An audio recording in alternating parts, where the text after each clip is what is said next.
Tumble Track is having a 10% off sale on side station items, including their air floor. You guys, you know what a dream it is of mine to have an air floor in every room of my house.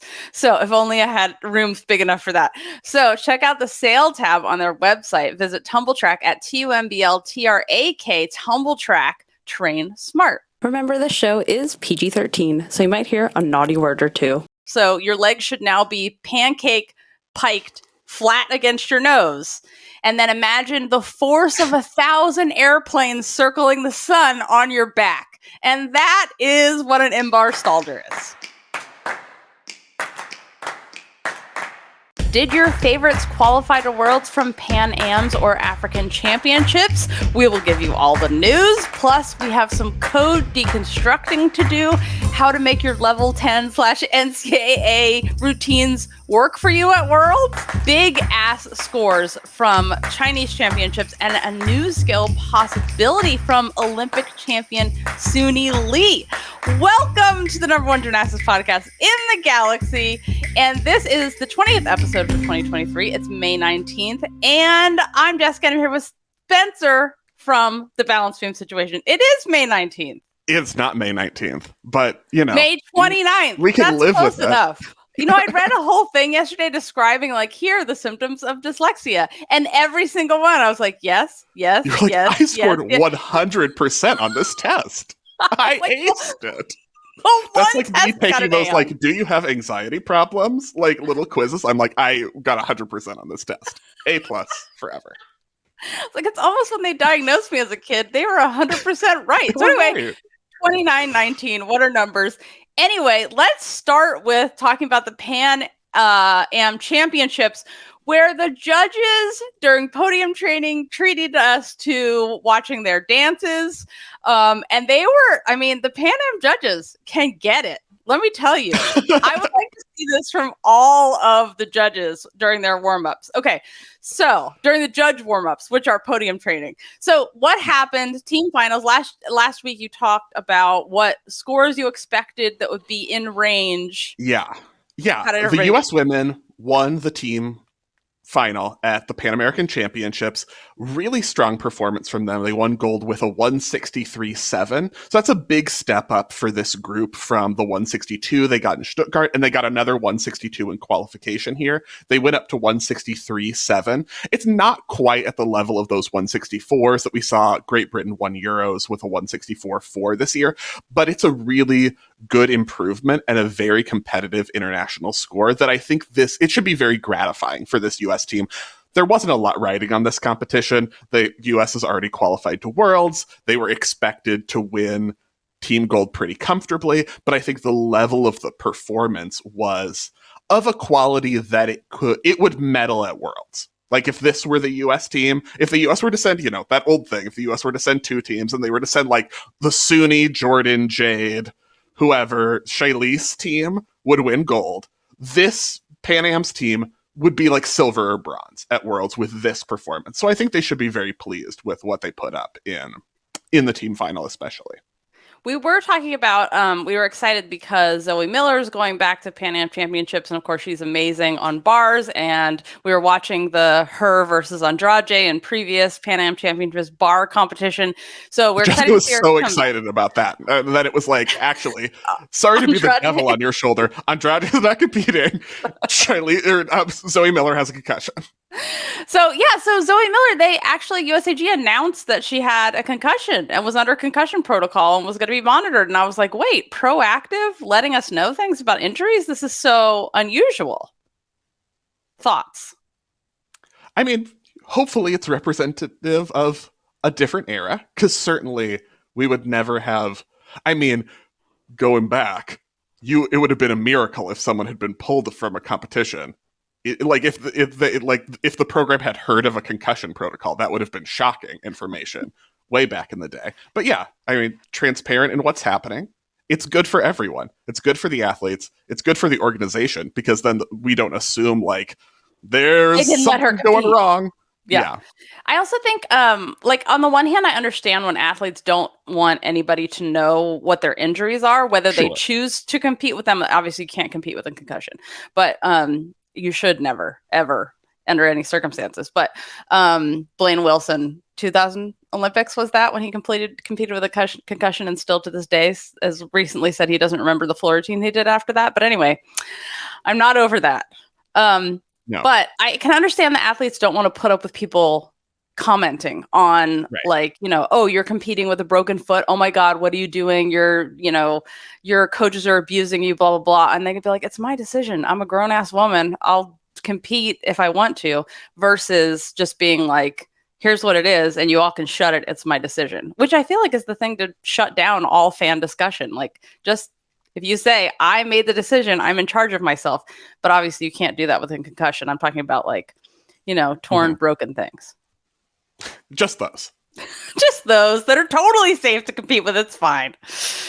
Really, I would say the story of the Pan American Championships women's competition was Mexico's team. Yes. This was such a good performance. It's such a good team to begin with. Like, they're actually all your best athletes are healthy at the same time and competing, and you're able to send them to a competition, which was very exciting to begin with.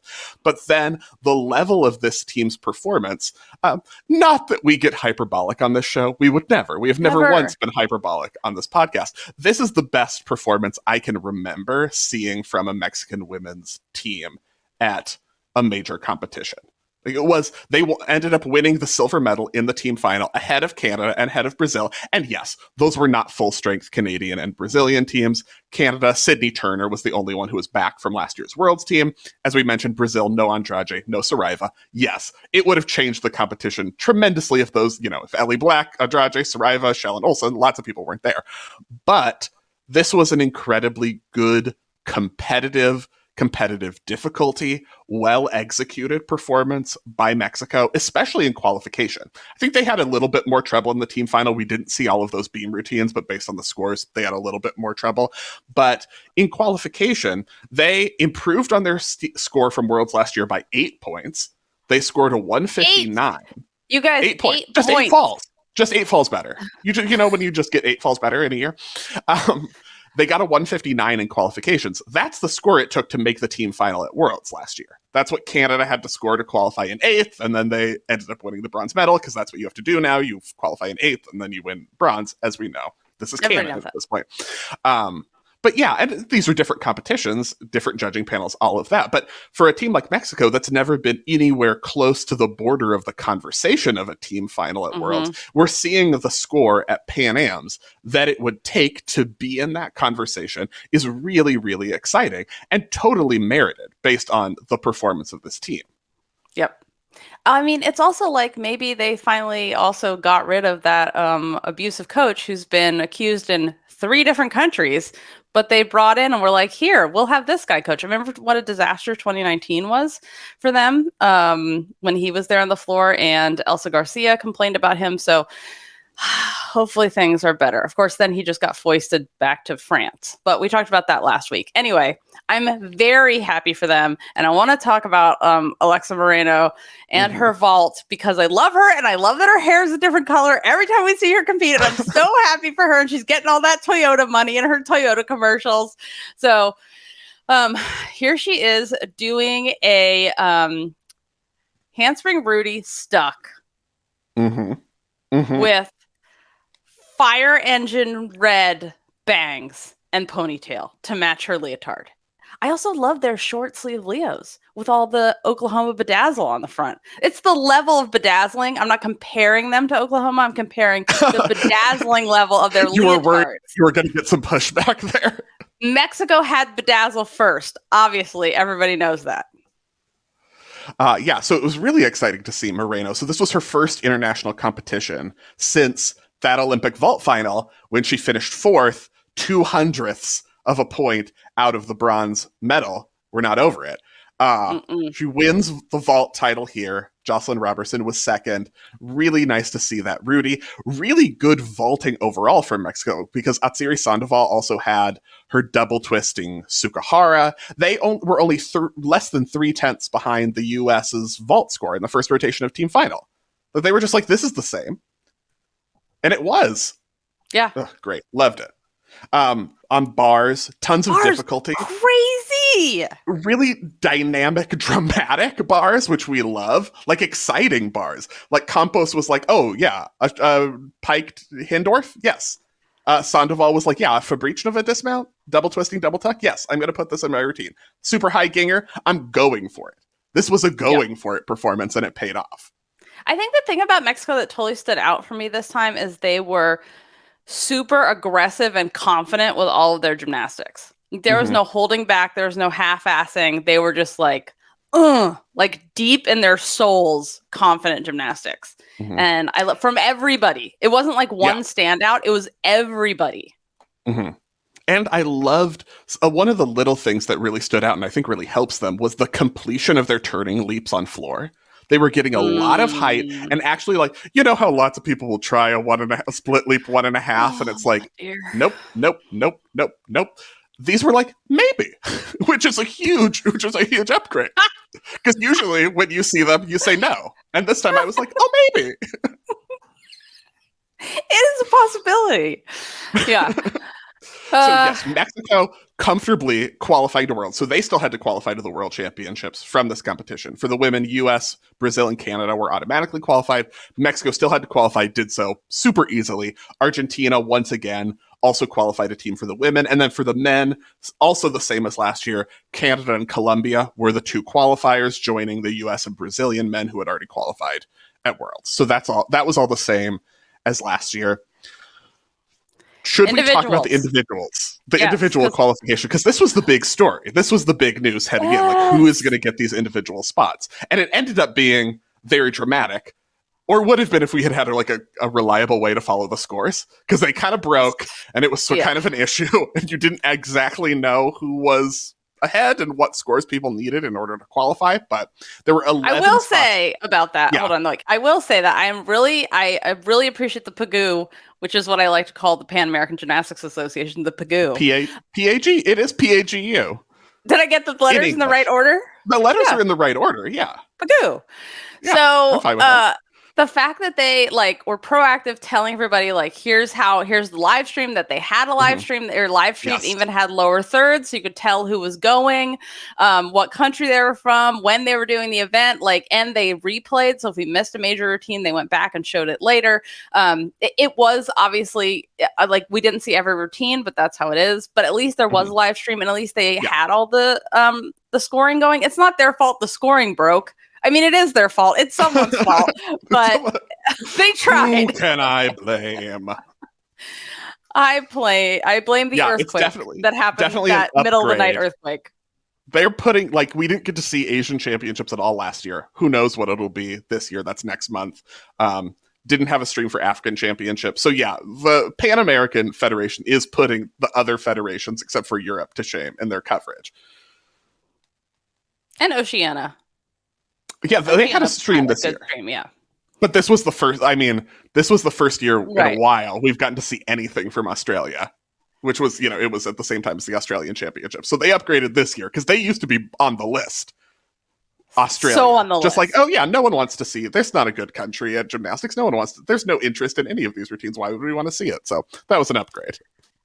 So before I interrupted you, you're saying there are 11 spots available from the continent of the Americas. To go from the double continent of the Americas, to go to World for the women. So Sydney Barros, competing for Puerto Rico now, has competed as a US elite in the past. She was the number 1 qualifier, advanced to Worlds. Great performance from her on 4 events. I thought just really smooth, clean, confident. She didn't try to break the bank with any of her biggest difficulty, but it was just I'm going to do exactly what I can do. I can do leaps. I can dance. I have lovely execution. I'm going to show all of that. I'm going to hit 4 routines and I'm going to get the top score.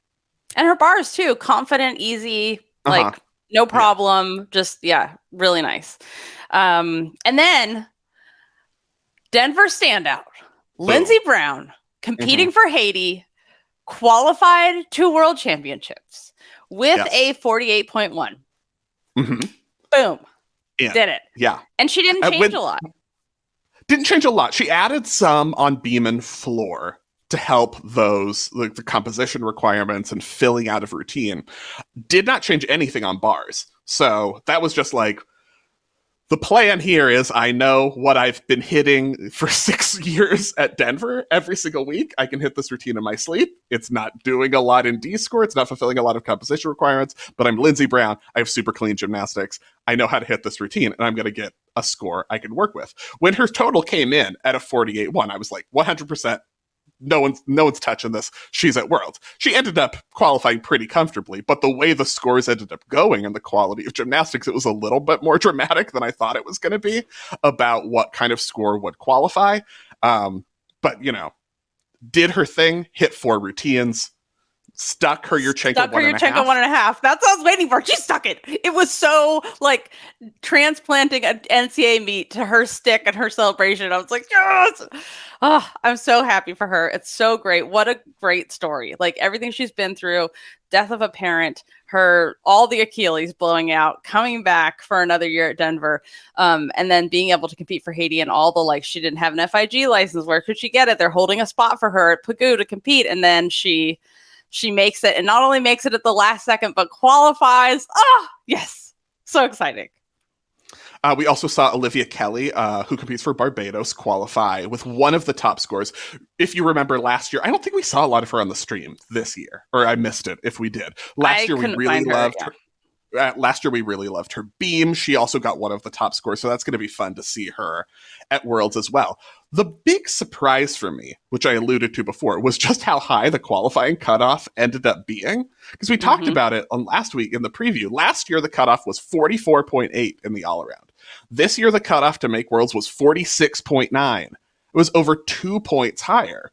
So we saw situations like Anya Pilgrim, who competed for Barbados as well, scored a 46.533 and didn't make it. That same performance that she put up would have cruised last year and qualified to Worlds. No question. Easily, way above the cutoff, one of the top scores. And so we had this super different environment. And I was curious as to why, because I didn't think the scoring was necessarily dramatically looser.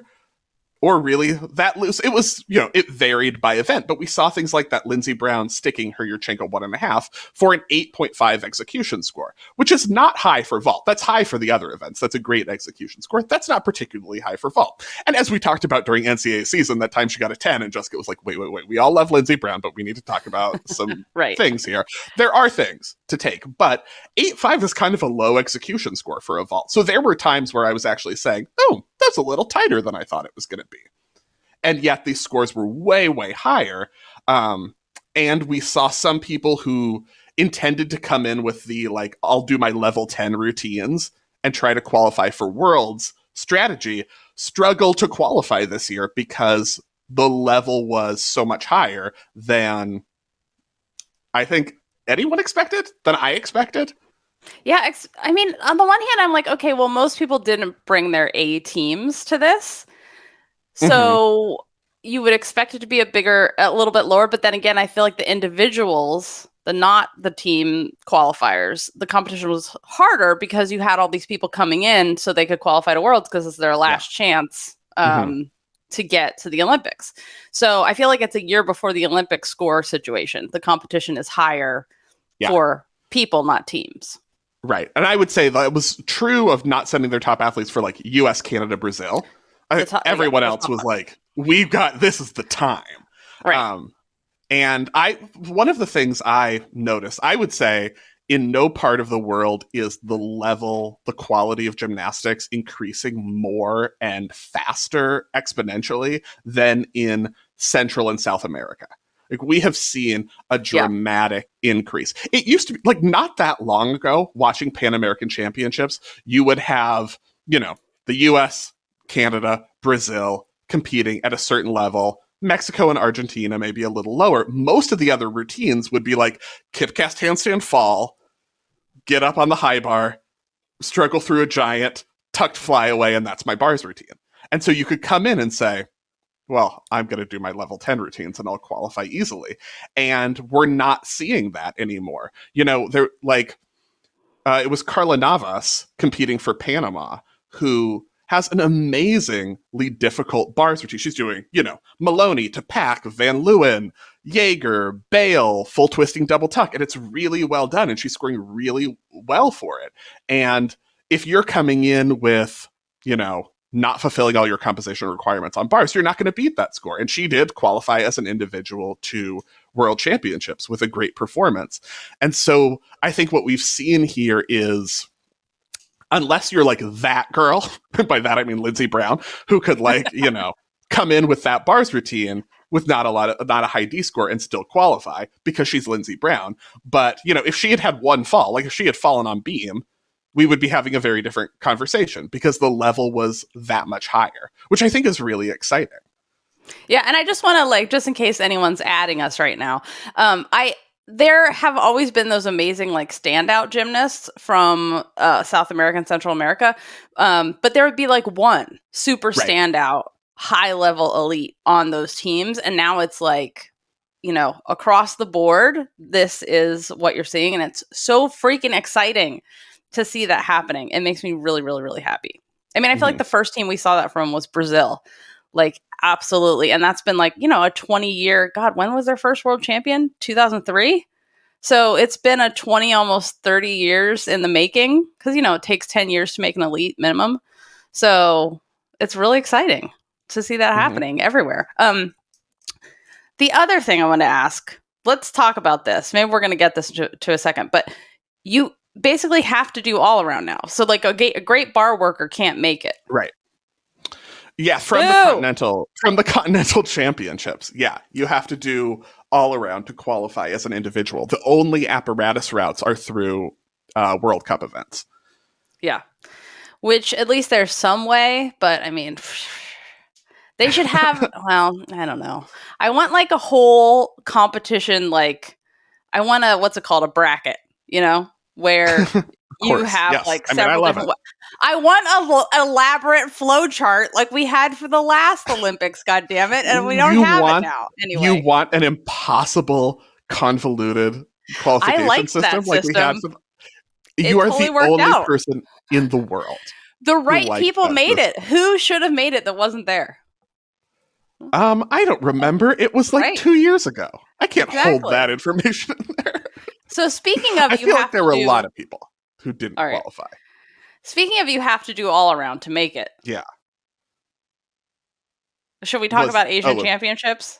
Okay. So we were talking about this last week. Yeah. Because Emma Malabuyo was suddenly on the list for Asian championships. We were like, I didn't know that was an option. And then Emma Malabuyo was like, yes, that's an option. I'm going to compete for the Philippines. Because she and Aaliyah didn't have FIG licenses. So we're like, are they going to get on this real quick like they did for Lindsey Brown and make sure that they actually have them? As of right now, they can't compete. Yeah. Right. So, but I was interested. So she had an interview with Olympics.com where she talked about her intentions for competing this year. And she said, she's not going to do the all around at Asian championships, but then was also talking about Worlds this year. And I was like, so you can't qualify to Worlds from the Asian Championships as an individual without doing the all-around. So if she's not ready to do vaulted bars, she was saying she's just intending to do beam and floor, you couldn't qualify as an individual to Worlds. So then she would be relying on the Philippines to qualify as a team, which they have not been close to before.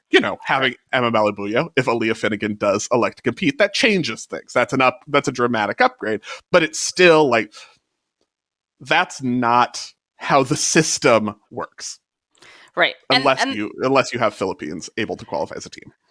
Right. And that's the thing. So talking about Asian championships right now, I went to balancebeamsituation.com and looked up what teams had already made it and qualified to world championships. So I could see, who is the competition at Asian Games? Because I'm like, all right, so Japan and China, according to balancebeamsituation.com, all qualified because Worlds. So I was like, Japan and China out of the way. So who are the competitive teams still who should make it? So we have the Koreas, Vietnam, and the Philippines is a maybe. So I would put Taiwan in there as a top. Oh, that's contender. True. Taiwan. Yeah. And how many teams can make it from Asian championships? 2 more. So South Korea would be the heavy favorite. And I would say Taiwan is kind of next on the list. Yeah, Taiwan has been amazing. That's who qualified last year, so I would put them as the favorites right now. So let's say that Philippines gets Malabuyo and Aaliyah Finnegan their licenses in time. their FIG licenses, they compete. Which Finnegan, shouldn't she have? Oh, the Southeast Asian Games wasn't an FIG covered event when she competed at that last year or something, right? And that's why she last week I thought they didn't have them when we talked about this. But I was more wondering why, because I'm like, she just competed last year, but I think that must have been not an FIG license situation. Yeah. So if let's say Aaliyah should probably easily do all around, right? As long as she did last time she competed. But we know that Malabuyo said she's planning on adding other events later, but now only 2 events. So do you think they'll have the scores necessary to make it as a team? I mean, I don't want to commit. Because I haven't done a spreadsheet. And you know how I can't commit to an opinion if I haven't done a spreadsheet. My initial instinct was that they would be farther behind. Yeah, I don't feel like it's going to be easy against, Korea and Taiwan and Vietnam to make it. But you never know what's going to happen. You never know. So anyway. What I'm saying is, I just want to make sure everyone knows all of the rules and knows, as long as everyone is on the page, knows exactly what the expectations are, then I'm fine. That's what I was feeling like with some of the athletes at the Pan American Championships, bringing level 10 routines, and I was like, you don't need that skill. Get rid of that skill. That's a deduction in Elite. And I'm like, I just want to make sure everyone's you know what you're doing. If you're doing that skill because that's your routine and you just that's what you need to do, fine. But just I just want to make sure everyone's got the information that they need. Yeah. Because we know that there's a lot of people who are I don't have time from level 10. Anya Pilgrim was a up and coming elite. She went back to level 10 and in the US system. And, she just had level 10 nationals, dev nationals. Mm-hmm. So is she going to have time to fix all the stuff? No, she doesn't have time for a whole new routine. So for her, it might be more important to actually hit than it is to do. And some gymnasts have 17 routines and they can hit them all. Some don't. So it depends on the gymnast and, all the qualifiers. Don't at us is basically what I'm saying. Jessica's really concerned about being added at this point. I'm I no longer participate in any context in which there is adding. So I am fine. I am free and clear and breezy. All right, let's go back to Colombia, Medellin. You know what the coolest thing I saw that they had there is they have this place that looks like Jurassic Park. It's like a aquarium, but it's up on what looks like an old like it used to be some kind of transportation elevated monorail station or train station, but now it's aquariums, and it's all around it are giant dinosaurs, I don't know if they're full-size dinosaurs because dinosaurs are enormous, but they look really big. Here we've just got that at that those big full-size dinosaurs at the that gas station that's in all the movies with the dinosaurs somewhere in Texas. I don't know, but I've never seen that. Anyway, it looked very cool.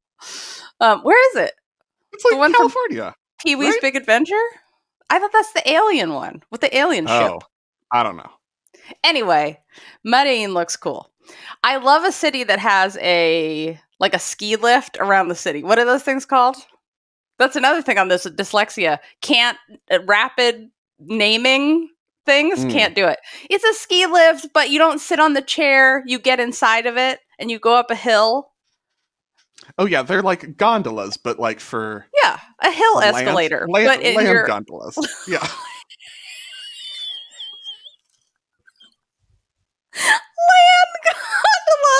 gondolas. Okay, anyway, back to Colombia is what I'm saying. Yeah. The all around. How did everybody do? Tiana Sumanasekera wins all around gold medal. The questions about whether she has a bar score to win all-around titles, I think, are a thing of the past. Another solid 12. She's there. Natalia Escalera of Mexico, silver medal. Aurélie Tran of Canada, the bronze medal she had just won, the Canadian national title. Last week, racking up the medals. And then on the events, Alexa Moreno, as we mentioned, won vault. Nola Matthews, breaking 14 on bars, wins the bars title. Sumanasekera wins beam. Josc Roberson wins floor, also breaking 14 on floor. Yeah. And getting some high beam scores. Just the consistency is really, it feels like it's there. I mean, she did not have to do bars because it was 5 on a team, 4 up. But yeah. I do. Does it seem like she's gotten even faster? Like her power has increased since changing gyms? Like her I think you're just surprised by it every time. Every time I'm just like, what I loved about this is like, we've all seen Josc Roberson since she was, a baby doing her standing fulls, right? When like her head was too big from her body because she was such a tiny human doing these skills. But like the commentators at Pagoo were losing their minds over her floor. Like they were just like it's so fun to watch people that see her really, especially like in person, I'm assuming they were for the first time, just lose it over her power and how incredible it is. So shout out to her. Also super stoked for Nola because she's so good at bars and it hasn't necessarily all come together for her when she needed it to. And so, yeah. Also, I wanted to give a shout out. Also a really nice floor in the team final. That was a really just composed, comfortable. Look at me, I can hit events.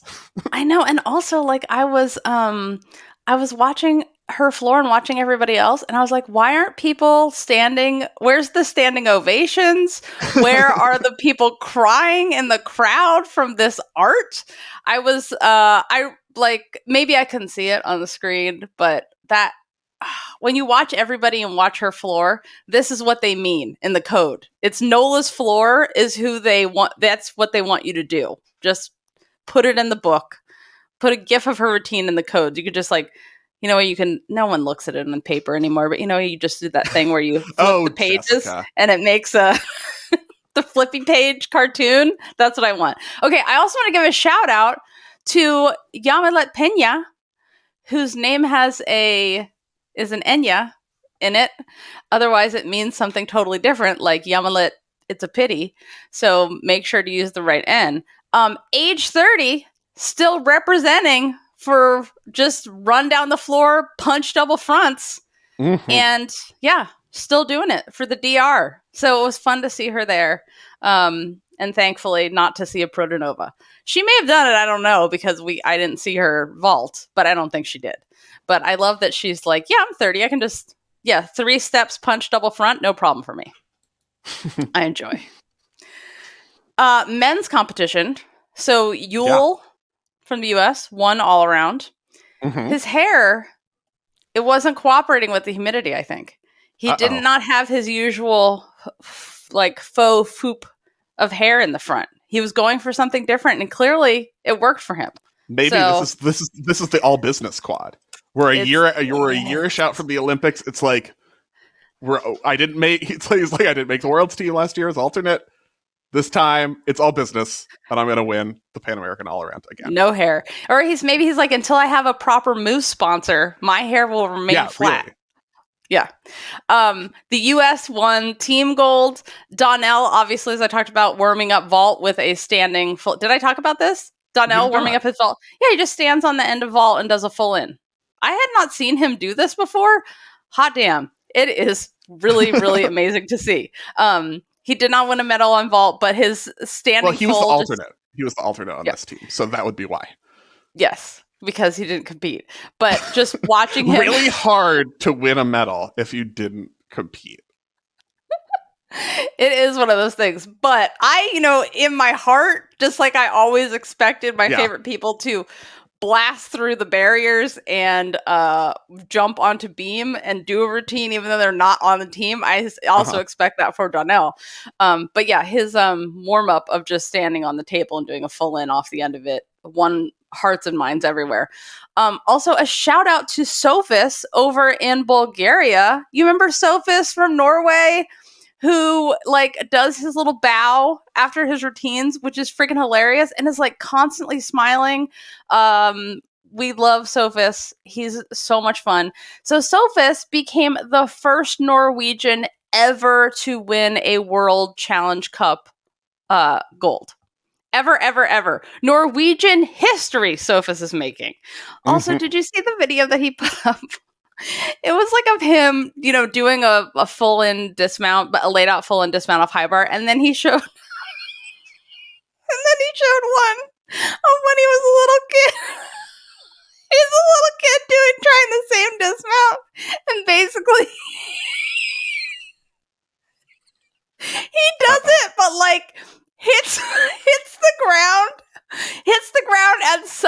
a forward-leaning angle that there's no time to put his arms in front of him or anything else because he just double twisting layout to face plant with his arms behind him. Oh my god. And then doesn't move, of course. He just lays there for a minute. Oh, Sophus. One would. Yes. I mean, oh my god, it was so funny. Anyway, Sophus. Also, shout out to Eddie Penev, who, as we talked about, went back to compete from Bulgaria. So he competed for Bulgaria, came back to the US, and he's competing for Bulgaria again. And he won floor at that World Challenge Cup too. So shout out to Eddie. Okay, African Championships update. Yes, big news. So, Kaylia Nemour. Future Paris Olympic champion on bars, potential news. Kaylia Nemour, who we talked about last week, and the whole travail. Eligible to compete for Algeria. Got her license. There at the meet. Everything's fine. She's ready to go. Qualifies to Worlds. Dominates the all-around competition. Hits her bars. Scores over 15. She got the in-bar Nabieva named after her, Jessica. The in-bar Nabieva. Because remember how we were like, okay, it's been a while since Nabieva got the toe-on layout Tkachev named after herself. And we were like, when's the next one going to be? Obviously, the next most likely one would be like a Stalder layout Tkachev, which some people have trained, and we've seen videos of it. But no, Kaylia Nemour is like, that's lame. I'm going to do an in-bar layout Tkachev. That's the next one for me, which she performed and got named after herself at this competition. Very impressive. Yep. So do we know for sure that she got credit, that it's named yet? 100%? That's what the people associated with her, who actually know her at the competition, have said on social media. So I'm going with it. I'm going with that as confirmation that she got it named after herself. Okay, I'm so happy for her. She was in French gymnastics jail, and then we talked about last week how the French Federation president got called in by the government. Got called to the principal's office. That was... the minister of sport, to the principal's office. Yeah. Was like, you two, get in here. What the hell are you doing? And then, boop, she got released to compete from Algeria. So, invoking my very important colonizer rule. So, I feel like that's probably what they said. Colonizers can't keep people from competing. Everybody knows that. So, what else happened at that competition? Yes, so South Africa won the women's team competition, so they qualify a full team to the World Championships. That's a switch from last year when Egypt qualified a full women's team. South Africa just with individuals. South Africa qualified a women's team this year. Not a huge surprise for me based on who was able and healthy enough to go for each country. I think South Africa was really in like a Mexico era where they were like, this is actually our best team and they're ready to go. Egypt had some key gymnasts missing, and I think that made a big difference. But we did see Sandra Elsadek, Ball State gymnast for most of her NCAA career, 5th year at Georgia last season, competed for Egypt at this event. She got one of the individual spots, so she also qualified to Worlds with Kaylia Nemour. Yana Abdel Salam was the other Egyptian, and then Lana Salem was the other Algerian who qualified to get the 4 spots out of the African Championships. I'm very excited about. I'm excited about. Also had to score a 46. Sandra Elsadek. So this is our new.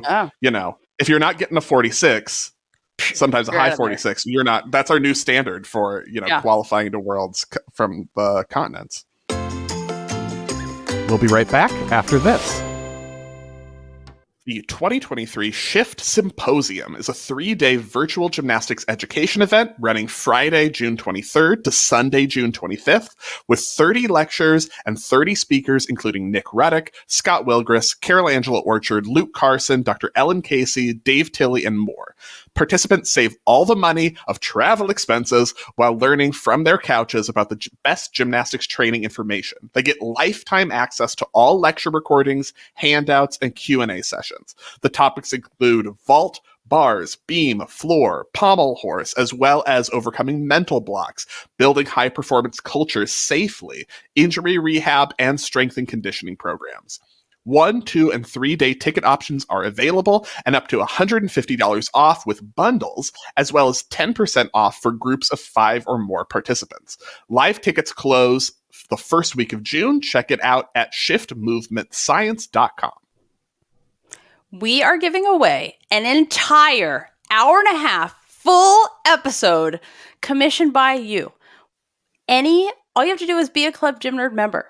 And why are we doing this? Because Club Gym Nerd is the sustaining membership. It's how we make the show happen. And especially it's how we are able to travel to these big meets and big competitions like World Championships, National Championships, the Olympics, because of you guys. That's how we are able to do this and be there when, for example, qualifications is not streamed anywhere because all of the rights holders are just sitting on them tightly clenched in their seats, not showing them.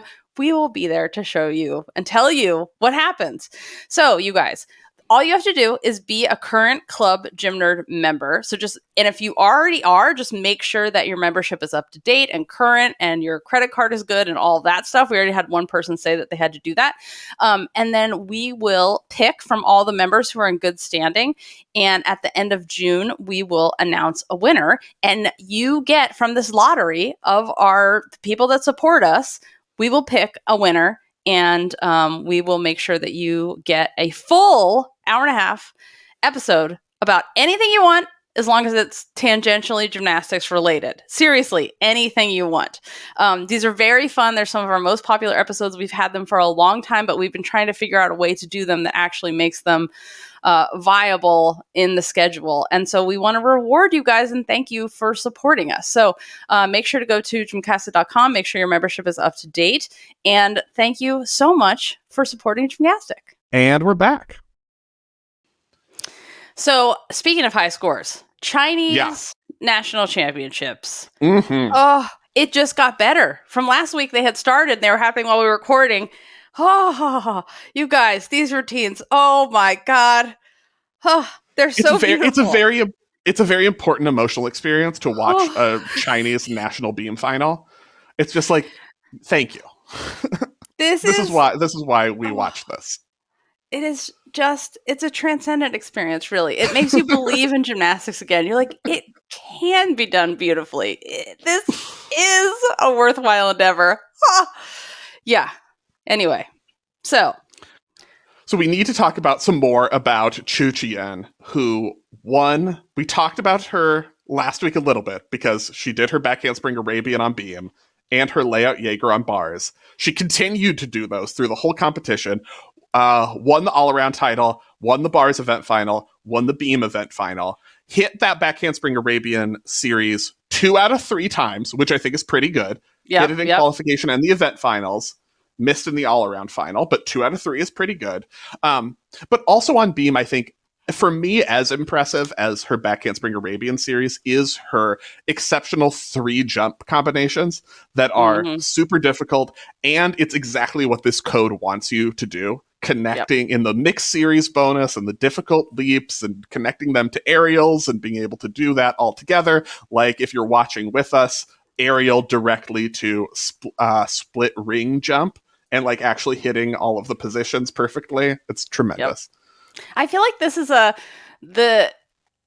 put on the 1990, was it 92 when everybody was doing 3 like Sasson or leap Sasson, something connected. That is what it's supposed to look like. And she actually connects it. This is what we were talking about last week. Like, I just love her. Oh, so exciting. So she also won bars with a 14.833 in the final and a 6.5 D score. So we're already, maybe premature, but like the Qiu versus Nemour bars fight that we're excited about for World Championships. So this is 0.2 less than Nemour in total, 0.4 less in D score, has some upgrades, has some connections that she could do with the skills that she has in her routine, but she's not connecting everything right now. Nemour also, we thought, did not get one element credit, a half turning Tkachev in her routine. So she also didn't get the full intended D score. So that's something that's what I was thinking of. Yes, she didn't get her, the fence. Because she wasn't really the fence, because she wasn't turned because they changed it. You didn't have to be turned in half air in the air when they got it named after them, but now you do have to turn, which, is scarier and harder. But yeah, so her 6'9" versus Qiu Qiyuan's 6.5. Yeah. Which is, it's still May. Now. And right. It's still May. So very exciting performance from her. We also had Ou Yushan, Olympian, World Championship team last year for China. She got silver in the all-around. Beam bronze.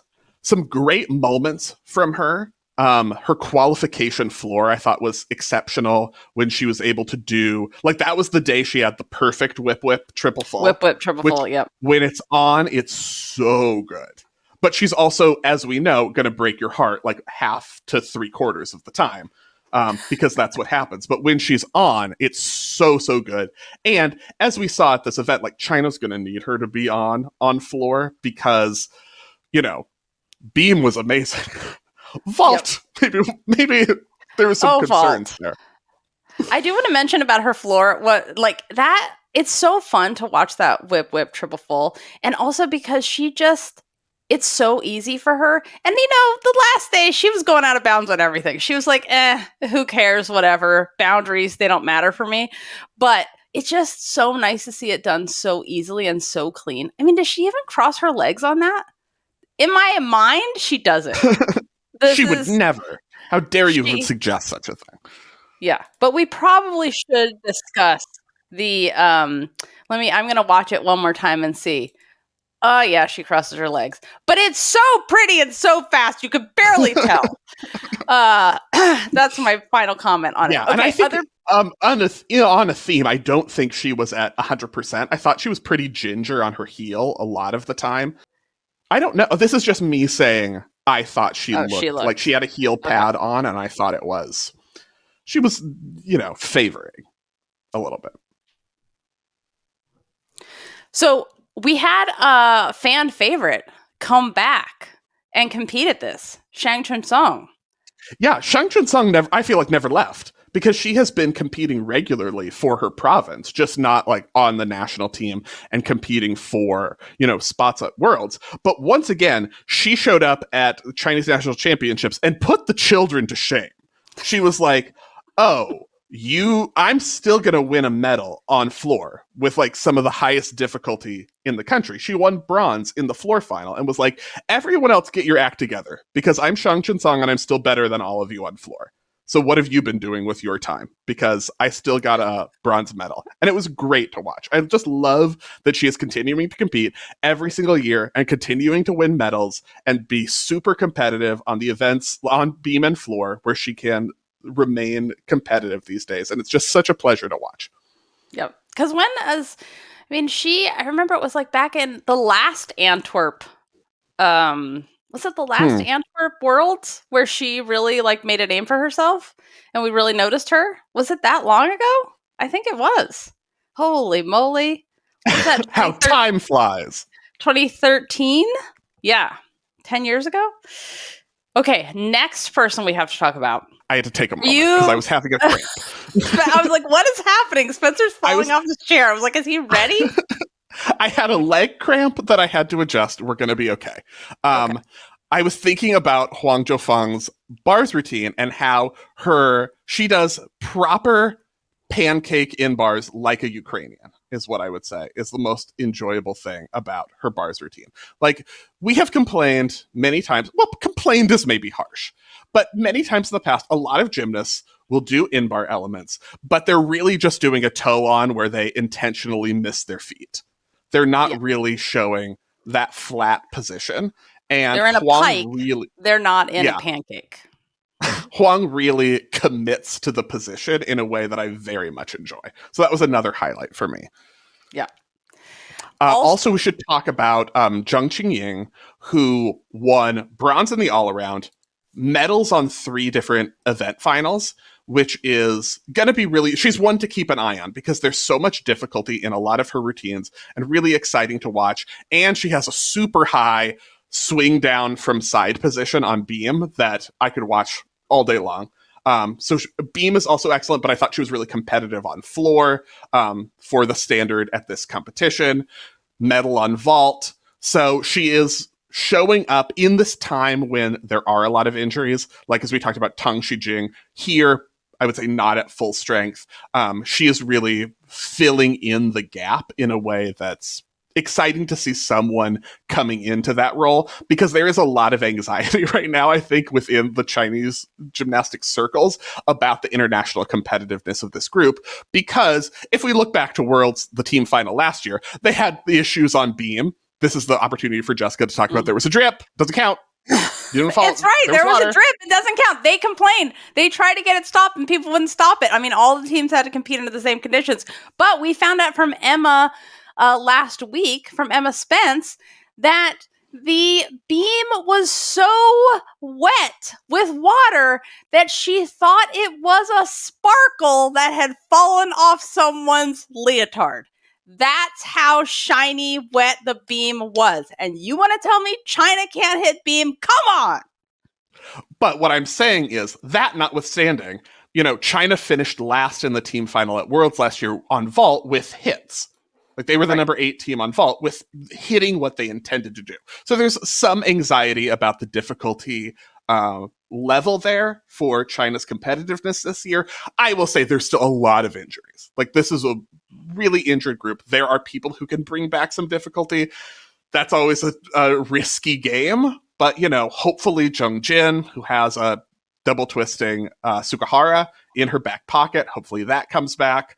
There are some other people who might come back from injury. So hopefully we'll see people bring some difficulty at the last minute. But, also there's beam, which is just a delight in every second. So also, I think I would like to see Yu Lin Min actually get a look on the national team for China. So Yu Lin Min is the one, I think the last time we talked about her was probably when she was in the race with Jade Carey on vault for that Olympic spot. She was the only one who was kind of pushing Jade and be like, Jade, you actually have to go to the remaining events and make sure you hit them, because Yu Lin Min is also performing difficulty and scoring well. And she won the vault title at Chinese Nationals, performed a double twisting Sukahara. The one difficult vault, because in the all-around final and the team final, there was nothing over a 4-4 D score on vault, which is a Suk layout full.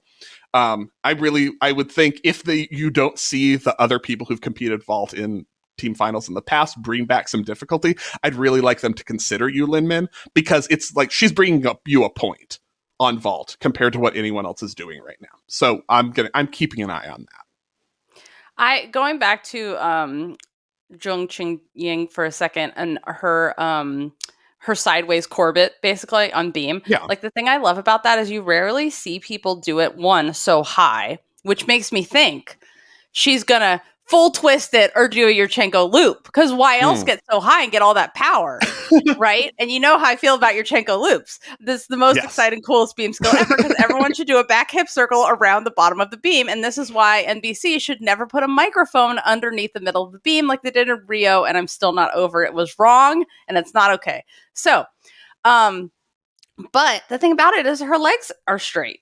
Normally people do that. It looks like they're doing what's that? It's like a butterfly when you sit on the ground. It's like a cowboy, but with your feet together on vault. That's what it looks like. It's not a pretty skill. Hers is so pretty. It's so rare to see it like that. So yeah, there was one time, I think it must have been last year at Junior Nationals or something, where she did this sideways swing down and was so high and went so over that she was landed, in belly on the beam, but like she was in position to do like a Weiler on the beam, which is like a front clear hip. And I was like, okay, I want her to invent sideways swing down to front circle, like to Weiler circle on the beam. That is what I would like now, because I think she could actually do it. Oh my God, a circle on beam. So she'd have to grow arms. This could be done. Just grow arms. What are we talking about? Why is this not happening? Just like, it is not hard. Grow 2 more arms. You need a gymnast who basically has the kind of arms that are like down to their knees. That body type, that is who we need to do a Weiler on beam. And then, cast into a handstand. It's not going to be enough to just do a front hip circle. That's not it. We need, but I like, the thing about China is I feel like they keep either training or selecting the same gymnast. And by that, I mean the gymnast with the same strengths. They have, bars and beam strength. And I feel like they have not started recruiting or training gymnasts whose strengths they're the power gymnasts who are really good on vault and floor. And I don't understand the strategy of not trying to get that kind of gymnast on your team. Like, it doesn't quite make sense to me, because even if you have ridiculous bars and beam and that's where you can up your score, as we saw, you can't win with your Chenko fulls. That's not going to do it. That eternal problem that we always talk about heading to Worlds, where we're trying to come up with a Chinese team where we can get all our favorite beamers on it. And it's like, this is mathematically impossible. Right. But it shouldn't be, because we want to see all of these routines at Worlds. This is why we need teams where get rid of some other sports in the Olympics, because there's too many. And then we need teams where you can have 3 vaulters, 3 floor people, 3 different bars people, and 3 different beam people. And then we have all specialists. And maybe there's an all-arounder in there who's good at everything, 1 or 2. I'll allow it. Deign to allow an all-arounder, maybe. Yeah. Or this is why we need 2 separate smaller world championships each year, 1 for team and 1 for just all the individuals. Yes. Oh, and then it would be shorter. Give me. And perhaps more cost effective for each host, because once again, we saw from the FIG Congress, no one bid to host the 2027 Worlds. They were like, we opened it up for bidding, zero interest, which is becoming a theme and kind of a problem. That if no one wants to host it, you have to make a change to make it more appealing for people to want to host it. I feel like since Copenhagen, because I was really excited to go to Copenhagen because I've never been there, since they pulled out, they have to host it now. Because otherwise, it's going to go to freaking Baku or Dubai or some nonsense where there's no fans. I can't with these worlds where there's no fans. Again, I just cannot do it. It's not fair to the gymnasts. Honestly, it's not okay. I cannot with that. Okay. If you don't want to bother with the whole joining Club Gym Nerd thing, you can just give us money. Check out the no strings attached donate button at the bottom of the Join the Club page at gymcastic.com/club.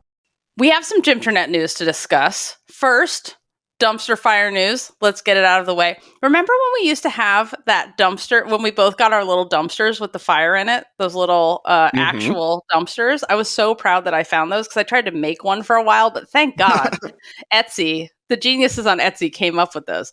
So now I have it in, because I felt like it was bad juju to have it around, just in the background behind me or on my desk. So now I have it behind the toilet in my office. Or the studio. What is that representing? Well, that's the thing. Every time fire in the hole. Every time someone comes and uses that toilet, they're always like, now what is the significance of this? Yeah. Is it this is the toilet too with the bidet? So is this the toilet we're supposed to blow up? Because it's not next to the kitchen, so just go for it. Solid. And that's the symbolism, because there's also a butt cleaner attachment. Yeah. So I feel like I'm fine with that. I'm go whatever you feel like it represents. It's fine. There's also a large picture behind it of some guys jumping backwards into the water holding their nose. And they're not holding, I never thought about it holding your nose over the toilet. I thought of it's a water fun at the beach picture. But then I see the whole dumpster fire. There's some matches there, obviously, because I'm not a heathen. There's, the bidet, and then you have the guys holding their nose. It's a full picture, toilet picture. And if you enjoyed this conversation, feel free to subscribe to Behind the Scenes for Club Gym Nerd members, where we do this, but every Friday for an hour. And mix in some gymnastics questions as we go. So, back to the dumpster fire. A former Michigan gymnastics coach has been charged. Shannon Gui, 49, former Michigan coach, has been charged with first-degree sexual assault of minors. He was reportedly known as Coach Jake and worked at gymnastics, martial arts, and dance studios across Western Michigan from 1990 through 2010. So, that has happened. Some good news that the Mountain West has backed gymnastics. So Mountain West is some sports conference, I assume. It's a college sports conference, yes. Yeah. So now they have, I guess if you were in Mountain West, they were just like conference championships. Never heard of you. So now they have added women's gymnastics. So that's Air Force, Boise, San Jose State, and Utah State. So it's now a sponsored sport that has championships. We've had to do some rearranging of the conferences to see who has 4 teams and can do conference championship, because BYU is jumping into the Big 12, which is the one that still has Oklahoma until they move to the SEC. West Denver, West Virginia, Iowa State. So they're with them now. Jessica's like falling asleep as I speak right now, because you could not be less interested in college gymnastics conferences and who is where.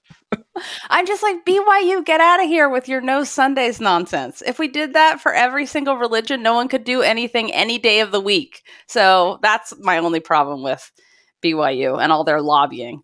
So, that's not my only problem with BYU, but their secret $1 billion, also this was in the news this week, their secret, the Mormons, that's what BYU is, a Mormon school, $1 billion slush fund to pay out sexual assault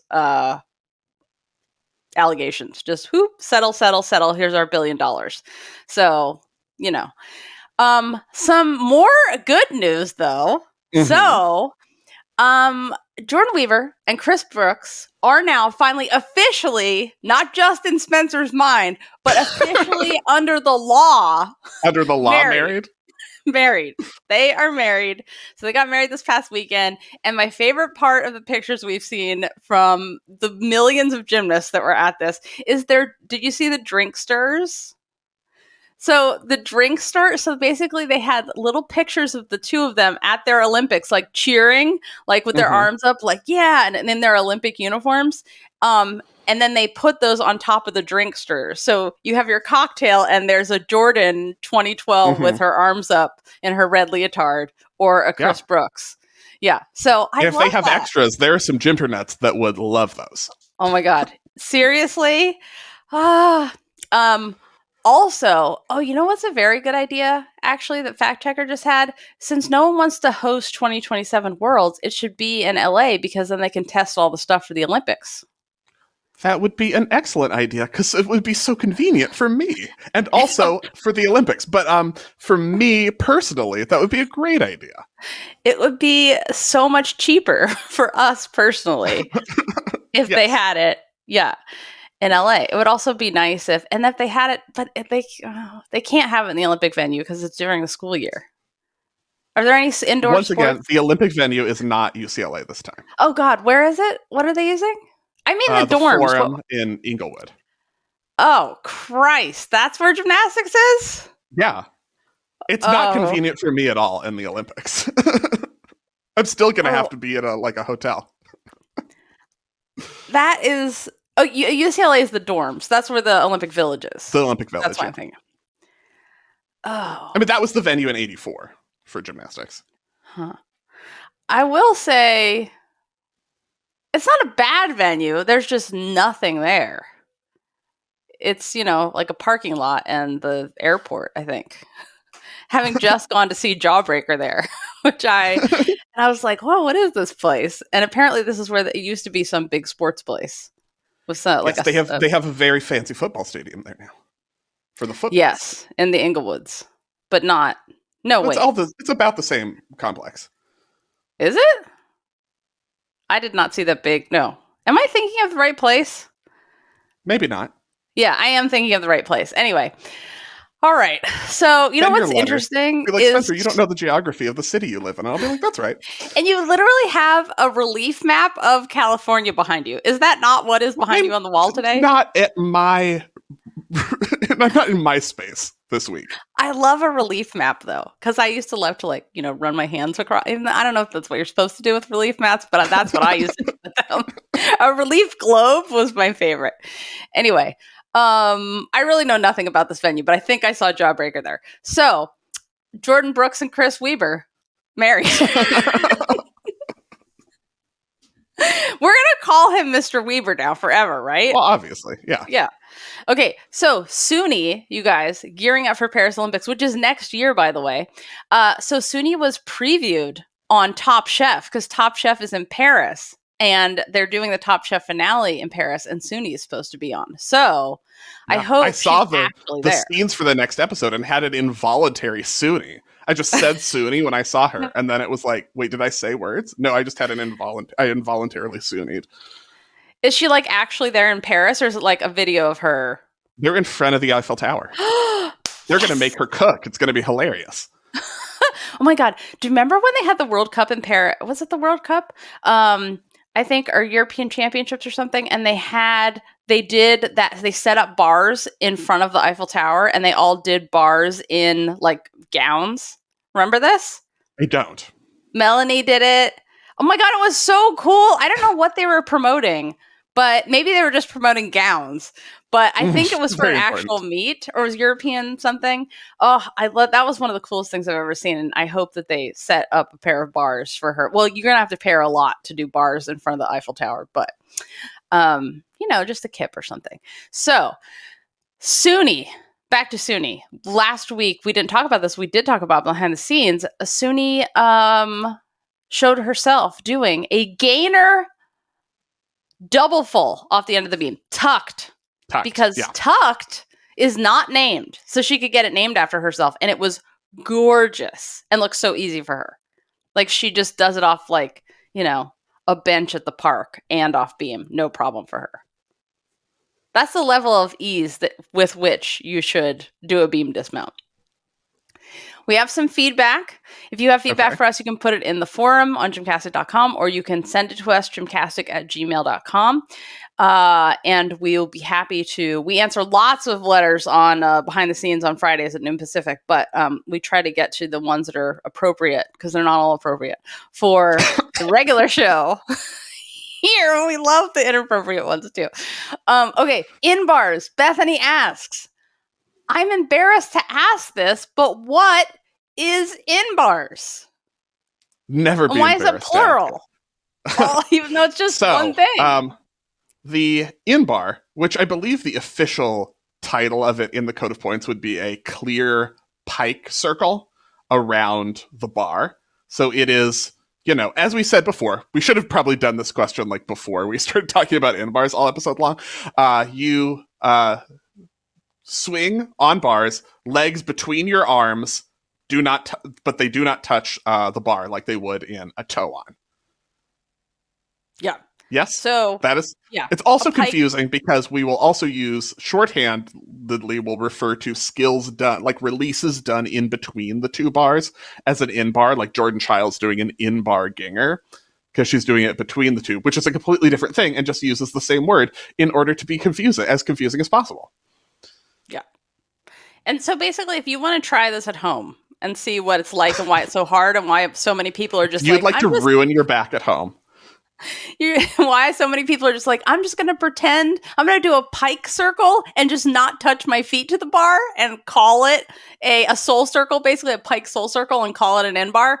And why that makes us so upset. So lay on your back on the ground, put your arms straight up in the air like you're trying to reach for the ceiling, and then fold your legs up until they touch your face. And keep your arms there like they're holding onto a bar. So your legs should now be pancake piked flat against your nose. And then imagine the force of 1,000 airplanes circling the sun on your back. And that is what an in-bar stalder is. Yeah, it's a pike stalder, essentially. I hope that answered your question, Bethany, and please let us know how your back is after performing that. And let us know how close. Everyone try it. Let us know how close you get. Lift your feet slightly off the ground and they'll be like, that's all I got. And if you are a visual listener, you can, the video of us recording the show is now available for everybody on YouTube. Behind the scenes is still just for Club Gym Nerd members, but you can also watch along. And there's some great videos of this. Okay, coach needs some advice, Spencer. I'm an ex-gymnast and current gymnastics coach. I'm writing you today to discuss a concern of mine very close to my heart. Though it may not be as popular as other forms of abuse, I was the victim of and am now a coworker around coaches who yell at gymnasts in ways that I think are extremely unnecessary and harmful. I think this is a very common thing, and I'd hope you may open up an episode to discuss what this form of coaching is doing to young gymnasts, particularly female, and how other coaches like myself who do not agree with yelling as a form of instruction can go about it without risking our jobs. I know firsthand that silence only helps the aggressor, not the victim, but I wish there was a way to stand up for these kids without feeling I may be out of work. Seeing these kids cry and become so afraid to approach these coaches for help is so upsetting. A lot of them lose their love for the sport and quit. I do what I can to offer perspective and a more open approach for those athletes to help in a small way, but overall, do you have any advice? Thank you for your time. So, this is a form of abuse because it is bullying and intimidation. Also, it shows you are immature. If you have to yell at someone to get them to do what you want them to do, it is immature. Yelling should be saved only for life-threatening situations. Period. That's how I feel about it. And I have totally seen this. I have totally done adult gymnastics at gyms that were like this, like screaming. And I've also been at gyms where there's like the one coach, as we're all coaching nicely, there's the one coach that's yelling the whole time. So without risking your job, I mean, yeah, I wish I could tell you that you can make complaints without worrying about losing your job. So you can, if there's somebody that you trust, there's a couple ways you can address it with the person specifically, and say that it makes you uncomfortable. I remember there was a coach I coached with and I did this. I just went when no one else was around. So I didn't embarrass her and I didn't put her on the defense and I didn't, let her save face. Like when we were alone in the coach's room, I just said, like it really made me uncomfortable when you did that. It made me like feel bad. Could you not do that? And she like started to cry and then that was the end of it. Like I didn't hear her do it anymore. And I made it about me, not about like the kids. So it was just like, it makes me uncomfortable that you're doing this. I don't know how I was so mature to do that at the time, actually. Probably because I just really didn't like her. So I didn't care what her reaction was. So I was like, I don't care how you feel. I've also had, the other thing you can do is go to the supervisor and say, I feel like this is I feel like this is a safe sport violation that falls under this category. I don't think it needs to go as far as like making an official complaint, but I feel like someone could. So for your business, I think that you can put it in like, I'm trying to help the business. I'm trying to help you. Put it in those terms. Like maybe you should talk to them about this. The thing is, though, you don't want them to just turn it into whispering horrible things at kids instead of yelling at them. So you can take it up with their supervisor. And if you don't feel safe with any of those things, you can make a safe sport complaint, but nothing will happen and it'll take a million years and it'll be at the bottom of the pile of all the other horrible things that happen. Nancy Armour has a great article from last week about a lot of the things we've talked about on the show about safe sport and how long it takes and how frustrating it is on both sides of safe sport, both from the accused and the accusers. No one is, happy with how the system is working. So, I mean, I think the best thing is confronting one way or the other, supervisor, gym owner, or the person directly. And if none of that, and the other thing is, find another gym to coach at. If none of those things work, if you can't live with this, working in an environment like that, I mean, the thing is on the way out is be really frank and say, this is why I'm leaving, and just let them know. Yeah, because in the end, you want to feel like you did something to protect the kids that are being a victim of this. And that's one of the ways you can do it. I hope that helped. Spencer, have you ever had to go address this at work and been like, excuse me, stop being a baby and shut up and don't yell at people? I have not, but I will say one thing about the new USAG website they have a safety section that I think is explicit really and helpful in terms of what are the definitions of different things, like who do you contact if these certain things are happening? What is this? What does it mean? Like, you can go there, and in the like contact USA Gymnastics section, there's a link to click on for emotional misconduct, which I think is helpful because, like, what does that exactly mean? Like, what constitutes emotional misconduct? And they'll have a definition and examples. So it really, I think it does help in terms of giving clarity to what counts as abuse, because sometimes you're not really sure what is and what isn't, and in terms of who do you contact if a certain thing is happening. Oh, this falls under this category, or this falls under that category. Yeah. One of the worst things about the new USAG site is all of my links that I've had forever. My shortcuts are gone, but one of the best things is that safety page. I agree. It's so clear and straightforward and super helpful. Next letter, my thanks. Renee says, I know you guys love adult gymnastics. The club I go to has adult gymnastics and teen gymnastics. Yay! They don't mind if you have done gymnastics before or not, and don't mind what skill level you're at. I love teen gym as I get to go do gym with some of my friends every week. I love listening to your podcast and also love the weekly gifts. My friends and I go through them and laugh our heads off. The teachers have walked past our class and were a little confused as to why we were laughing so much.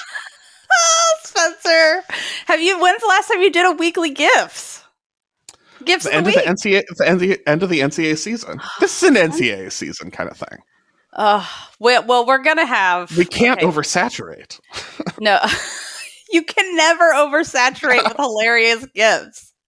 Renee, thank you so much for that letter. I'm so glad you found adult gymnastics or teen gymnastics. This is one of the things that I miss about doing adult gymnastics is hanging out with my friends and like seeing everybody every week and just like chilling and, you know, like catching up on what's going on with people's lives and what happened at work and, you know, the drama of my dentist who, you know, he was going to sell his practice and then he was, you know, vetting people to sell his practice and then he finally sold it and then it was terrible and a disaster and we got to find out about it. Yes. All right. I think that is going to, I think we'll have one more question. Yeah. Let's do one more question. Okay. Answering a previous behind the scenes question from Gina. Gina says, in the March 18th episode, there was a question of why elites gravitate toward the full-in dismount, while in college, a double layout dismount is preferred. This is about bars. I think it's because, 1, the bars can be farther in college, and 2, you can do wind-up giants. You're not forced to do a value part directly connected to the dismount for start value purposes. Yeah. I think that rationale is good. I mean, one of the things Emma Spence talked a lot about going like back and forth between the bar settings. In addition to her mono and her liver or spleen ultrasounds and all the stuff she had to do to go to Worlds. Man, that Watanabe story. I'll never look at it the same way. It's so funny. And I love it so much.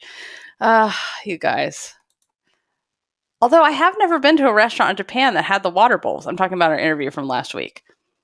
I've gone to places with the water bowls, but I feel like they were like the wash your hand bowls, but I feel like they were like Middle East, Egyptian kind of places. But I haven't been to a really fancy restaurant in Japan. Only one kind of fancy-ish, but not as fancy as wherever they probably were. Please remember to make sure that your Club Gym Nerd subscription is up to date so you're eligible for our full commission hour-and-a-half podcast on any subject you want as long as it's tangentially gymnastics related giveaway contest. Make sure that you are all up to date. We had somebody last week who was like, oh my God, thank God you guys said that because I found out my prescription. Your prescription to Club Gym Nerd. Prescription for GymCastic. Which you need every Take week once to make daily it. with a meal. Otherwise it'll be too much. Wasn't up to date. So now she's officially entered because she has her subscription. Good Lord. That's how you know it's time to say goodbye. We will see you guys on Friday at noon Pacific for behind the scenes. Send all of your questions, comments, or join us live to ask then. Remember, you can listen to that on your favorite podcast player or join us live. And until then, remember to take off on gay, split on rights, in bars for everyone, and have a great week. Thanks for listening. We'll see you on Friday at Behind the Scenes.